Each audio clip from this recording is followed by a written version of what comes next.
Simplify the following expressions. Assume all the variables represent positive numbers. The first problem here is 3 times c times x, which is the parentheses, to the negative second power, divided by 3 times c in parentheses to the third power times x to the negative fourth power. So for the first step, we are going to distribute these two exponents, the third exponent and the negative 2 exponent. So the top of the fraction will be 3 c to the negative 2 x to the negative 2. And on the bottom, we will have 27 c to the third over times x to the negative 4. Now we can see that we distribute this 3 into this parentheses, because 3 times 3 times 3 is 27, and we get c to the third.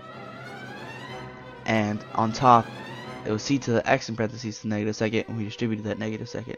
So for the next step, we're going to make these exponents positive, so this negative 4 is going to have to go to the top to become positive, and this negative 2 is going to have to come. And also we're going to have to bring that c down to the bottom exponent. So let's go ahead and do that.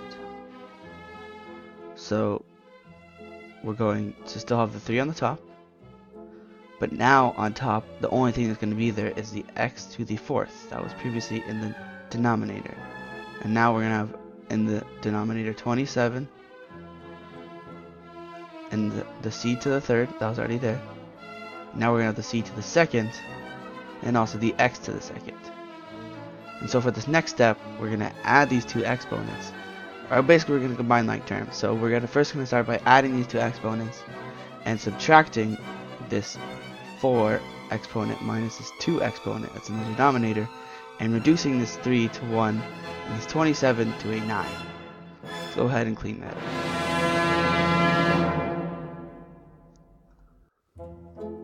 So the problem now is x squared from the 4 minus 2 divided by 3, which we got from reducing 3 and 27, over c to the fifth, which we got from adding the c to the third exponent with the c to the second exponent.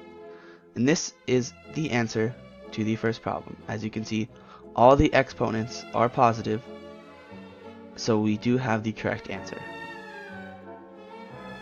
And now for the second problem, we are going to start by reducing these squares. So for the first one, 98 could also be written as 2 times 49, which is 2 times 7 times 7. So this square root right here can come out of the radical as 7. And for this one right here, 50 can be broken into 25 times 2, which is square root of 25 is 5. So that can come out of the square root.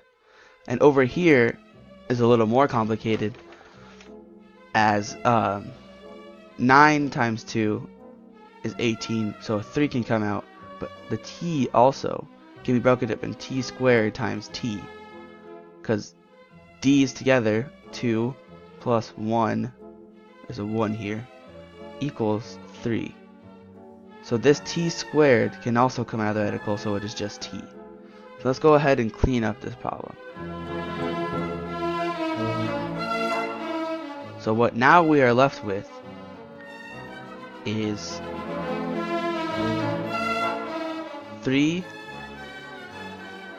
Actually, I'm just gonna go ahead and do the math. So we pulled a 7 out of this fraction right here. So what we're gonna do is 3 times 7, which is 21 t. But inside the square root we still have the 2 and the t, minus, we pulled out a 5 of this problem, so it's negative 2 times 5, which is negative 10 t, to the square root of 2t, plus, I'm going to write it down here, 50 times the 3 we pulled out and the t we pulled out. So 50 times 3 times t, or 50 times 3t, which equals 150t,